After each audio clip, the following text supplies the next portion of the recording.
Okay, tonight is the 13th of August 2011 and we are starting on the Khuddaka Nikaya talks.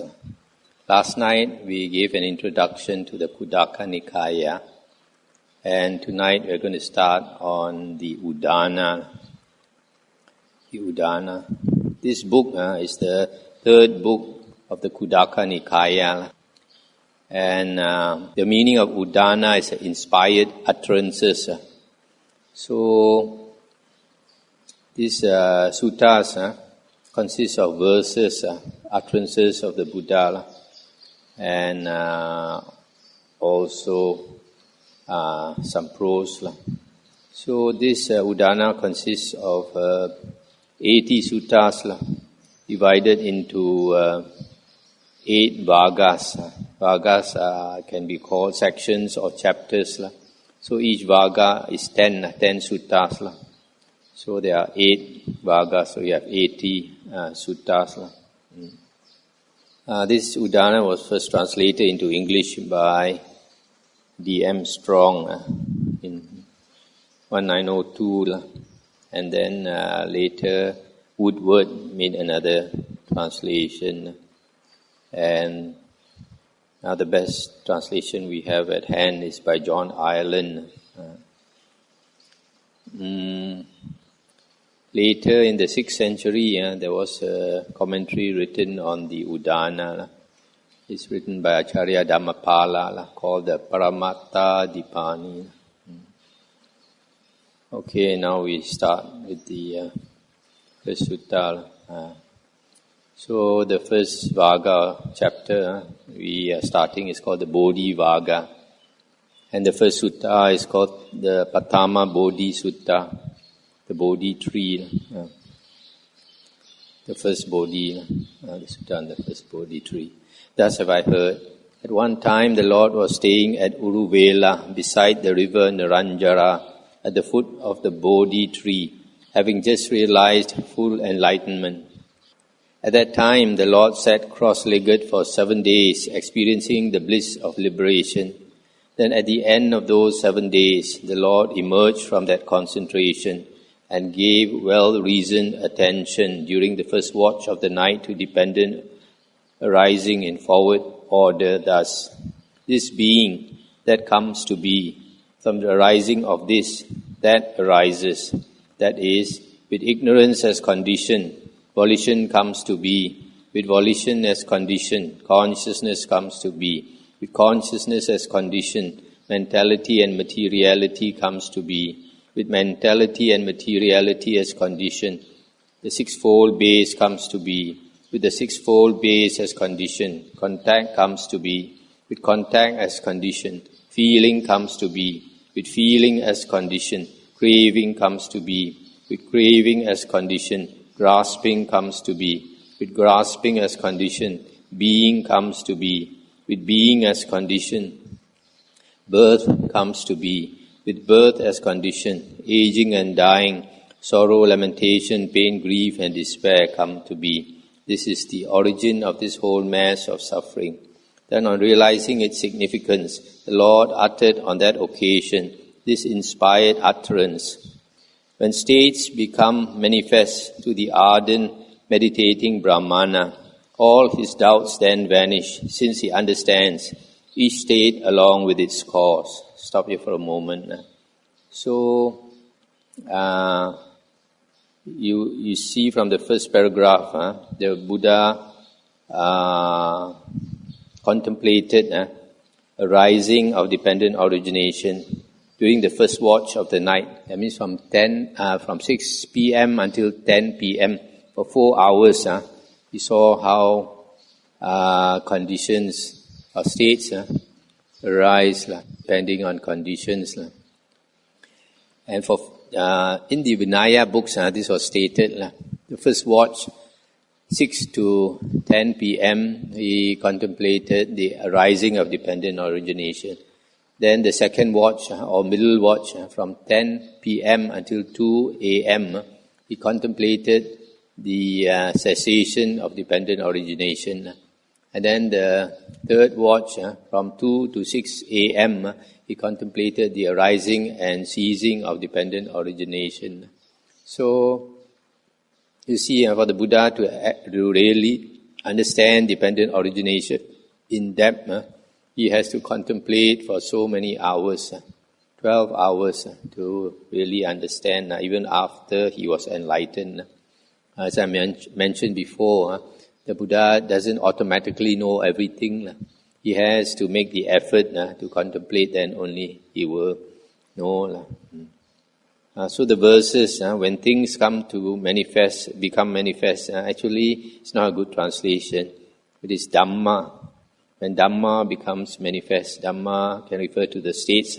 States meaning here like ignorance, volition, consciousness, etc. To the ardent meditating Brahmana.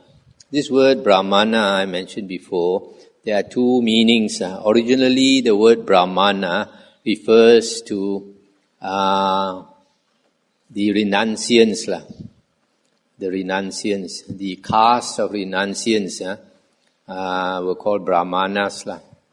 And these renunciants, because this caste, all of the men, they have to renounce sometime or other, become recluse, beg for their food and all that.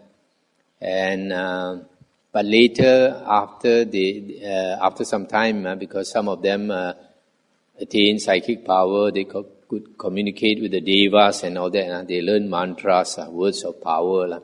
Mantras are very powerful words. To us, they have no meaning, but you can do magical things with them, like walk through the wall, become invisible and all that.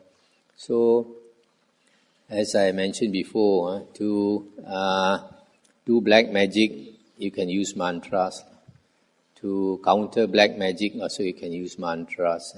To keep spirits, control spirits, also they use mantras. So these mantras are not the Buddha's teachings, they came from this Brahmanism. So the Brahmins, they only transmitted these mantras to their fellow Brahmins, those of the same caste. Then later, because of greed, they sold their secrets away. And also because they knew these mantras, the kings used to employ them as advisors. And then they were given property, they were given wives and all that. So later they stopped becoming renunciants. So later, because there are no more renunciants, they are called Brahmins instead of Brahmana. So the word Brahmana in Pali can refer either to a holy man or to the Brahmin caste. So when it refers to the holy man, I will use Brahmana. When it refers to the Brahmin caste as of today, and we will call him a Brahmin. So here, to the ardent meditating Brahmana, meaning the holy man, all his doubts then vanish. Okay, the second sutta is called Dutiya Bodhi Sutta, the second Bodhi Sutta. Thus have I heard. At one time, the Lord was staying at Uruvela for 7 days, experiencing the bliss of liberation. Then at the end of those 7 days, the Lord emerged from that concentration and gave well-reasoned attention during the middle watch of the night to dependent arising in reverse order thus. This not being, that comes not to be. From the cessation of this, that ceases. That is, from the cessation of ignorance, volition ceases. From the cessation of volition, consciousness ceases. From the cessation of consciousness, mentality and materiality ceases. From the cessation of mentality and materiality, the sixfold base ceases. From the cessation of the sixfold base, contact ceases. From the cessation of contact, feeling ceases. From the cessation of feeling, cravings ceases. From the cessation of craving, grasping ceases. From the cessation of grasping, being ceases. From the cessation of being, birth ceases. From the cessation of birth, aging and dying, sorrow, lamentation, pain, grief and despair cease. This is the ceasing of this whole mass of suffering. Then on realizing its significance, the Lord uttered on that occasion this inspired utterance. When states become manifest to the ardent meditating Brahmana, all his doubts then vanish, since he has known the utter destruction of conditions. Pachaya, conditions. Okay. Now we come to the third sutta, 1.3. Tatya Bodhi Sutta, the third Bodhi Sutta. Thus have I heard. At one time the Lord was staying at Uruvela for 7 days, experiencing the bliss of liberation. That at the end of those 7 days, the Lord gave well-reasoned attention, or careful attention, during the last watch of the night to dependent arising in both forward and reverse order. Thus, this being, that comes to be. From the arising of this, that arises. This not being, that comes not to be. From the cessation of this, that ceases. That is, with ignorance as condition, volition comes to be, etc. And then from the complete disappearance and cessation of ignorance, volition ceases, etc., etc. Then, on realizing its significance, the Lord uttered on that occasion this inspired utterance. When states become manifest to the ardent meditating Brahmana, he abides scattering Mara's host, like the sun illumining the sky. That's the end of the sutta. So these three suttas concern dependent origination. Is there anything to discuss here? Anything to discuss? So, in this dependent origin, the next chapter, we can each factor we can take. Is there any factor which we cannot handle or compare, like we cannot actually stop compared to that? Yeah. And also because of feeling, we also cannot stop feeling comparison. Yeah. So, which factors that we can actually concentrate on when we concentrate dependent origin? The most important is feeling, because at feeling, if you are not careful, then craving arises. So you have to cut off craving. As the Noble Eightfold Path, it is stated to end suffering. The origin of suffering is craving, and to end suffering, you have to totally let go of craving. So craving comes from feelings. So you have to always observe your feelings, know that they are impermanent, that you cannot hold on to them. So if you crave, if feeling arises and you crave, you know you're not going to get it forever. And so when you understand the Dhamma, then you let go.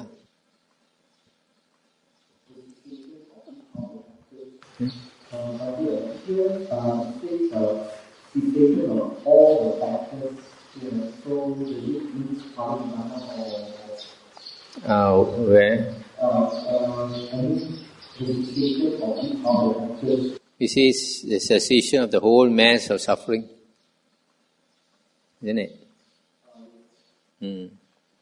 So that is when a person attains arahanthood, liberation.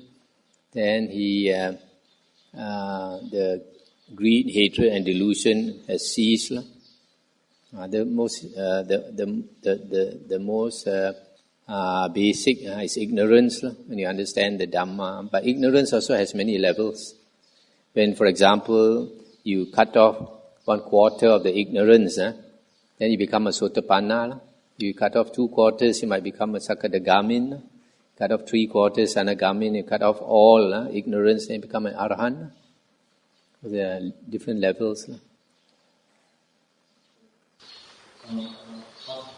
But the Zen tradition always focuses on no mind. So can we say that they actually focus on trying to cease volition in origination? See, there's no mind.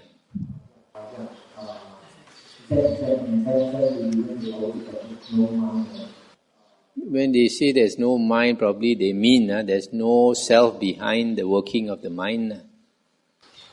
So it doesn't actually refer to no condition.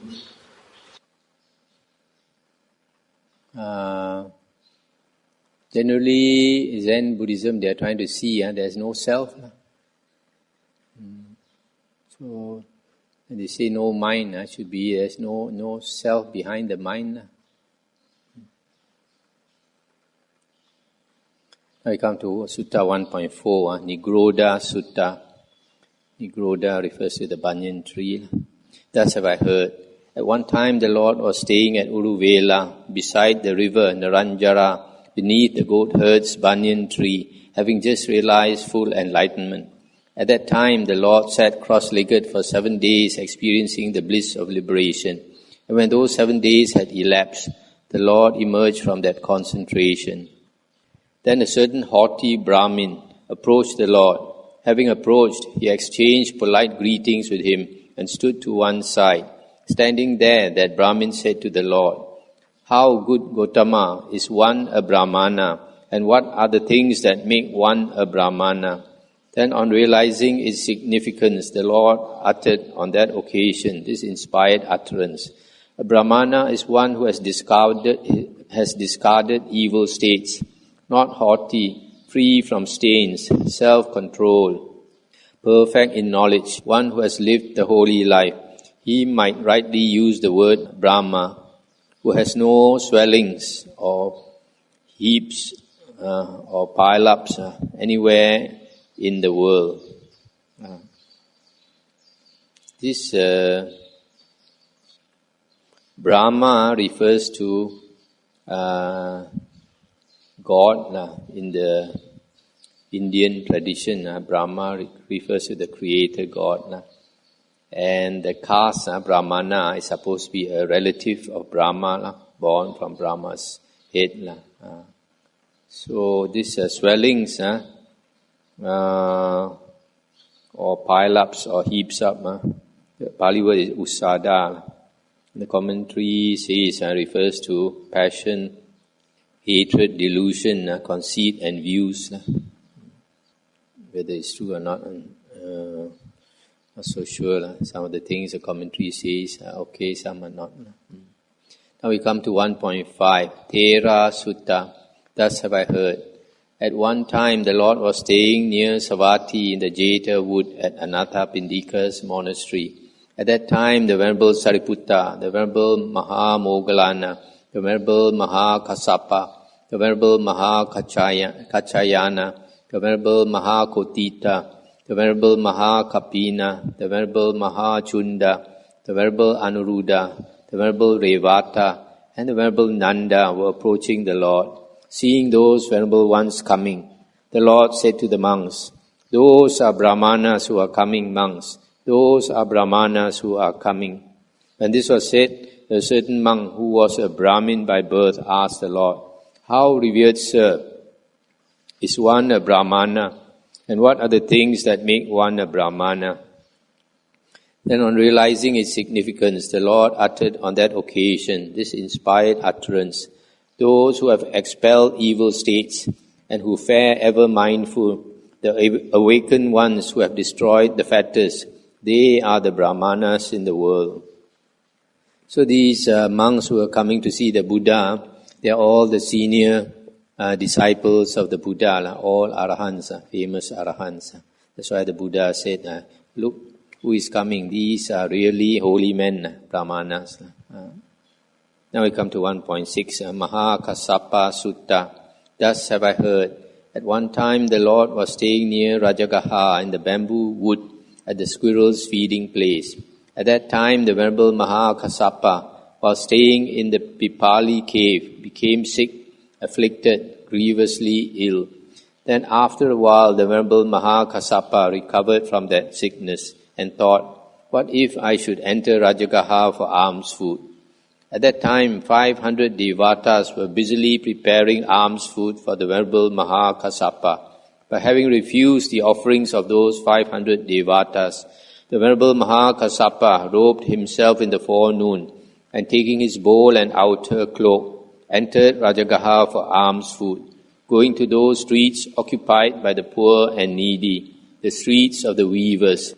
Now the Lord saw the Venerable Mahakassapa in Rajagaha walking for alms food in those streets occupied by the poor and needy, the streets of the weavers. Then, on realizing its significance, the Lord uttered on that occasion this inspired utterance, not supporting another and unknown, controlled, set firm in the essential, with asavas destroyed and rid of faults, him I call a Brahmana. That's the end of the sutta. This Venerable Mahakassapa, he was sick. So when he recovered, 500 devas came to offer him food, but he refused their food in the cave. He prefers to go on begging alms round. So also he likes to go to the poor people because he's not fussy about his food. And he wants to give these people a chance to get a lot of blessings. These people are much in need of blessings. That's why sometimes some people, when they see the monk go on alms round, they think the monk has so much food, why does he still want to go and beg for food? Or the monastery is well supported, why does he have to go and beg for food? You don't understand, this is actually giving people the chance to do merit.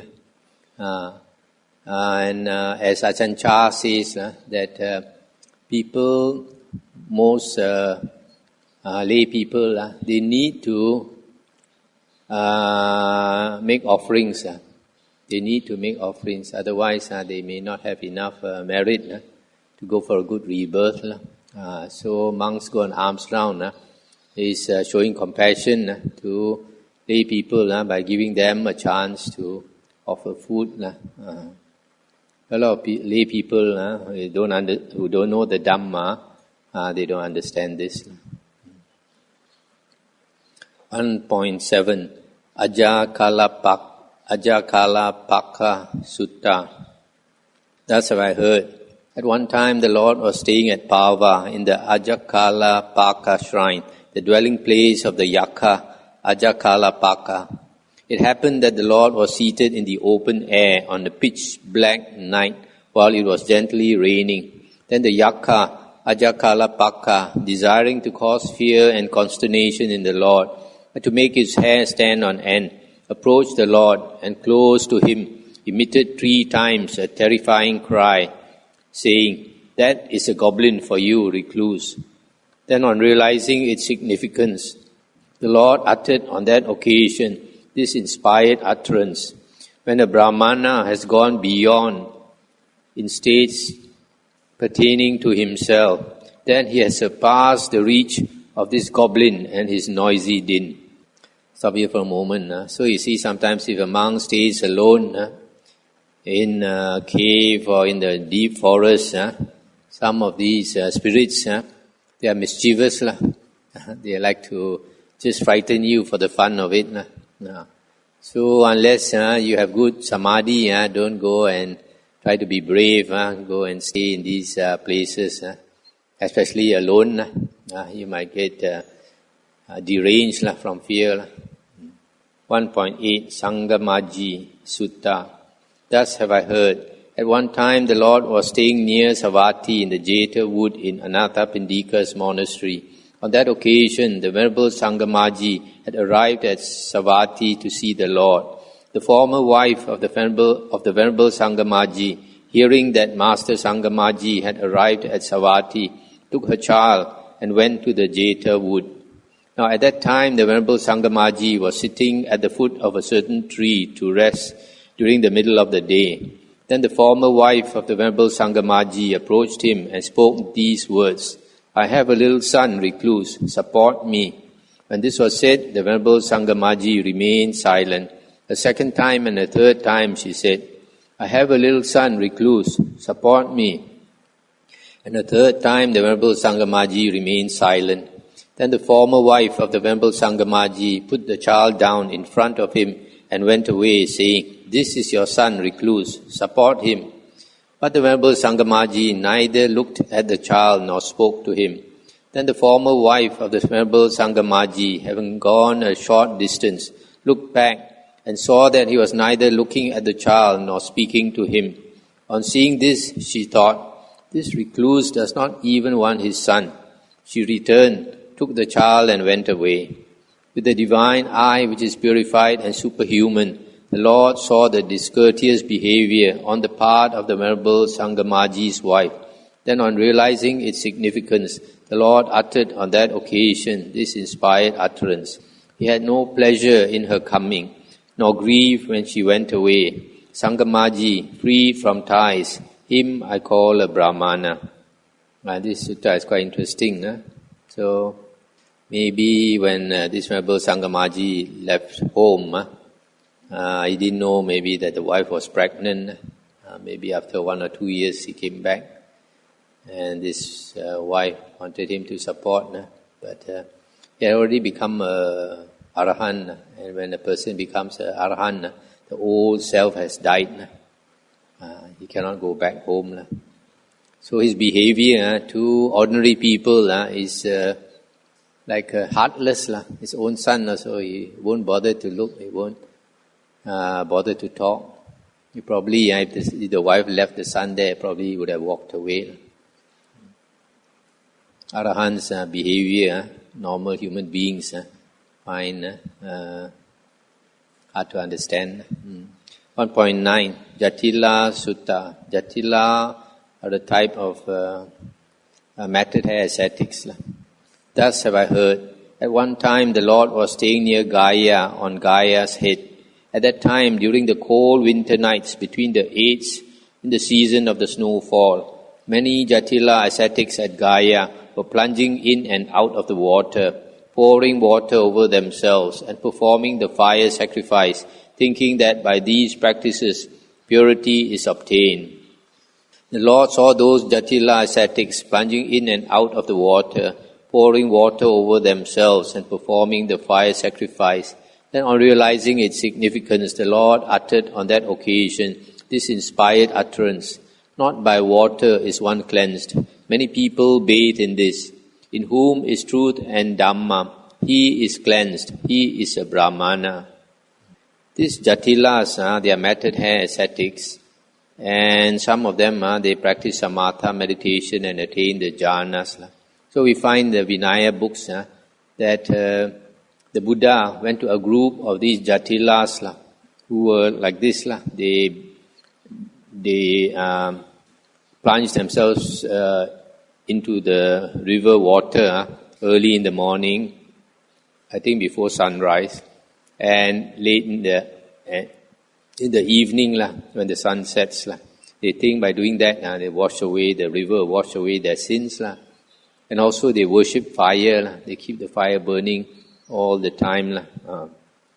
So the Buddha went to these Jatilas and impressed them with his psychic power until they became his disciples, 1,000 of them.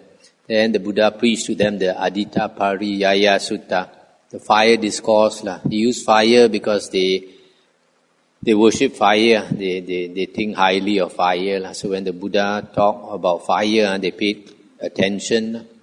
And just speaking that one sutta, 1,000 of them became enlightened, became arahants. So these are probably different groups of Jatilas. 1.10 Bahya Sutta. Bahya is ascetic. His name is Bahya Daruchirya. Daruchirya means the bark cloth. So it's called Bahya of the bark cloth. Thus have I heard. At one time the Lord was staying near Savatthi in the Jeta wood at Anatha Pindika's monastery. At that time Bahya of the bark cloth was living by the seashore at Suparaka. He was respected, revered, honoured, venerated and given homage, and was one who obtained the requisites of alms, of robes, alms, food, lodging and medicines. Now while he was in seclusion, this reflection arose in the mind of Bahya Daruchirya. Am I one of those in the world who are arahants or have entered the path to arahantship? Then a Devata, who was a former blood relation of Bahya of the bark cloth, understood that reflection in his mind. Being compassionate and wishing to benefit him, he approached Bahya and said, "You, Bahya, are neither an arahant or have you entered the path to arahanthood or arahantship. you do not follow that practice whereby you could be an arahant or enter the path to arahantship. Stop it for a moment. You see the fact that he can see the deva and talk to the deva. Probably he has attained the 4th jhana. So he has some psychic power. That's probably why he thought he was an arahant. Sometimes ascetics, when they practice until they attain psychic power, they make the mistake of thinking they are already enlightened. Then he asked the deva, then in the world, including the devas, who are arahants or have entered the path to arahantship? And the deva replied, there is Bahya in a far country, a town called Savatthi. There the Lord now lives, who is Arahant Sammasambuddha. That Lord Bahya is indeed an Arahant, and he teaches Dhamma for the realization of arahantship. Then Bahya of the bark cloth, profoundly stirred by the words of that Devata, then and there departed for Suparaka, stopping only for one night everywhere along the way. He went to Savatthi, where the Lord was staying in the Jeta wood at Anathapindika's monastery. Stop here for a moment. So here he says, he travel non-stop. Only at night, every night, he will stop to rest. Otherwise, he travel non-stop. But according to the commentary, he traveled a distance, a long distance of 120 yojanas, that means 1,200 kilometers in one night. This is just a guess, I guess. At that time, a number of monks were walking up and down in the open air.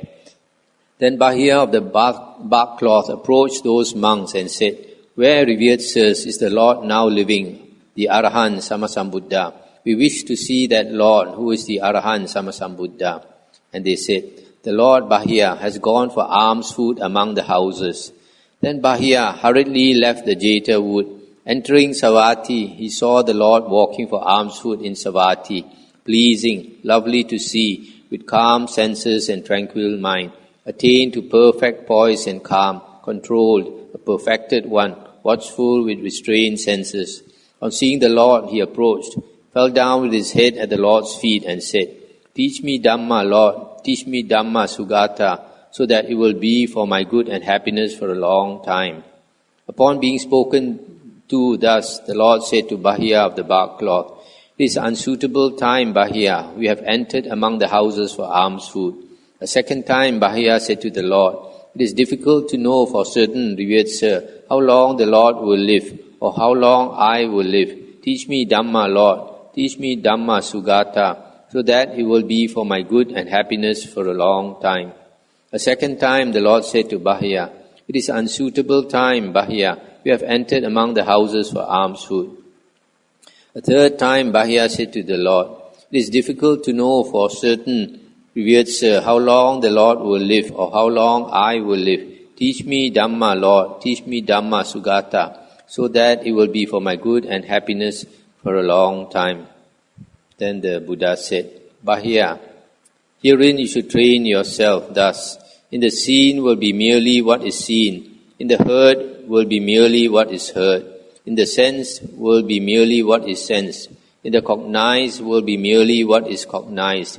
In this way you should train yourself, Bahya. When Bahya, for you in the seen is merely what is seen, in the cognized is merely what is cognized, then Bahya, you will not be with that. When Bahya, you are not with that, then Bahya, you will not be in that. When Bahya, you are not in that, then Bahya, you will neither be here nor beyond, nor in between the two. Just this is the end of suffering. Now through this brief Dhamma teaching of the Lord, the mind of Bahya of the bark cloth was immediately freed from the asavas without grasping. Then the Lord, having instructed Bahya with this brief instruction, went away. Not long after the Lord's departure, a cow with a young calf attacked Bahya of the bark cloth and killed him. When the Lord, having walked for alms food in Savatthi, was returning from the alms round with a number of monks, on departing from the town, he saw that Bahya of the bark cloth had died. Seeing this, he said to the monks, Monks, take Bahya's body, put it on a litter, carry it away and burn it, and make a stupa for it. Your companion in the holy life has died. Very well, revered sir, said those monks. Those monks replied to the Lord. Taking Bahiya's body, they put it upon a litter, carried it away and burnt it, and made a stupa for it. Then they went to the Lord, prostrated themselves and sat down to one side. Sitting there, those monks said to the Lord, Bahiya's body has been burned, revered sir, and a stupa has been made for it. What is his destiny? What is his future birth? And the Buddha said, Monks, Bahiya of the bark cloth was a wise man. He practiced according to Dhamma and did not trouble me by disputing about Dhamma. Monks, Bahiya of the bark cloth has attained final Nibbana. Then, on realizing its significance, the Lord uttered on that occasion this inspired utterance. When neither water nor yet earth, nor fire nor wind gain a foothold, there gleam no stars, no sun sheds light, there shines no moon, yet there no darkness reigns. When a sage, a Brahmana, has come to know this for himself through his own wisdom, then he is freed from form and formless, freed from pleasure and from pain. This inspired utterance was spoken by the Lord also. So did I hear. This sutta also is quite interesting.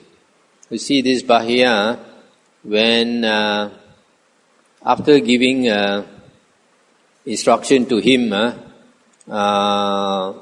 is mentioned in some other place, maybe in another book. I'm not sure where, maybe in the Dhammapada commentary or something, that he asked to be ordained, and then the Buddha said that he has to look for a bowl.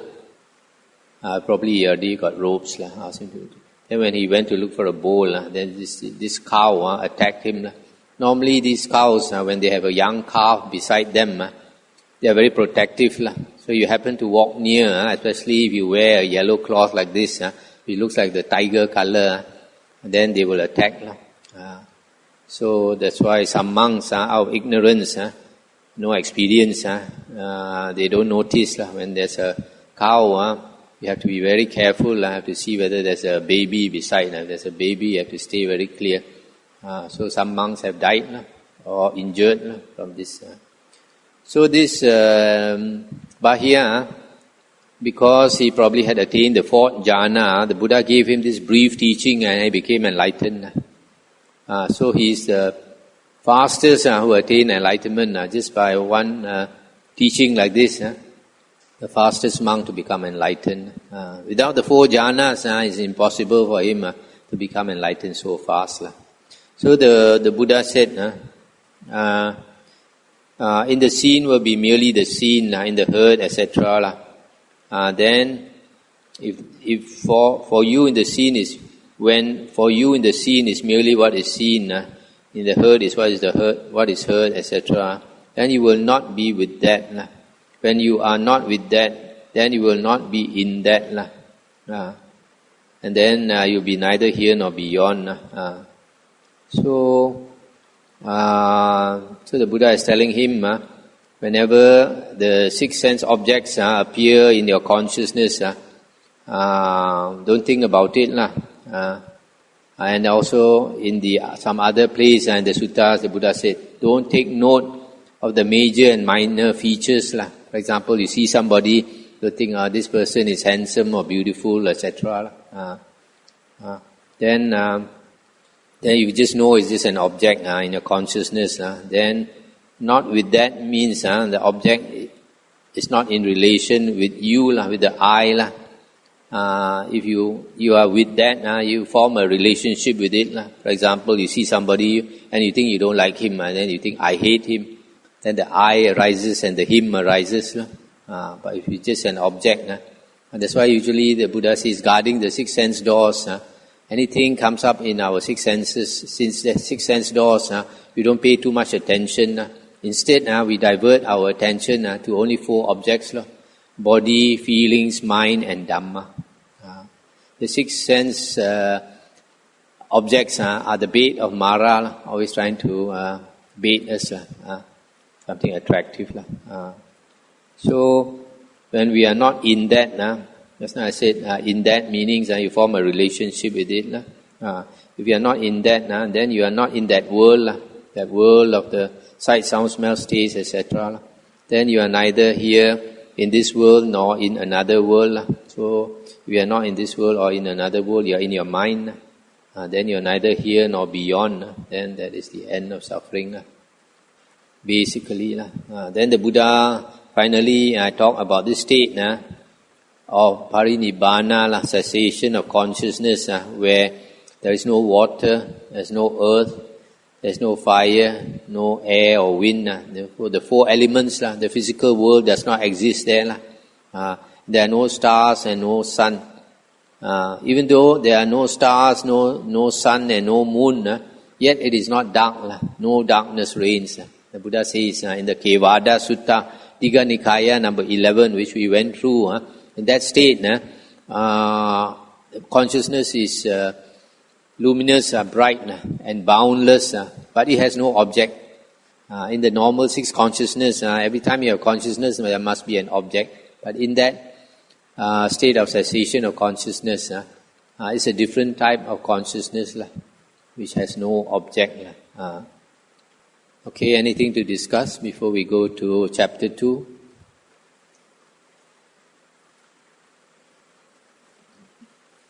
What is Sugata? Sugata.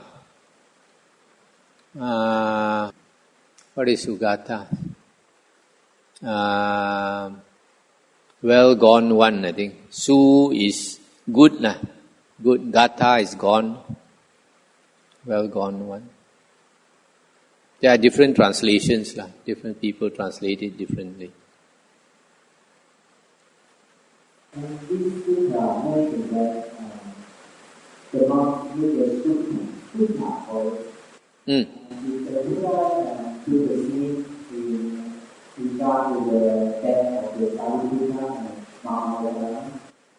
Yes, the Buddha said 4 persons are worthy of a stupa. And these 4 persons, first is a Sammasambuddha, second is a Pacheka Buddha, the third is an Aryan disciple, and the fourth is a universal king, universal monarch, one who rules the earth, the whole world by Dhamma. So these 4 persons are virtuous, and after they pass away, the Buddha says you can cremate them and take their sharira. Sharira is just their bones, their relics, and then make a stupa and put there for people to pay respect.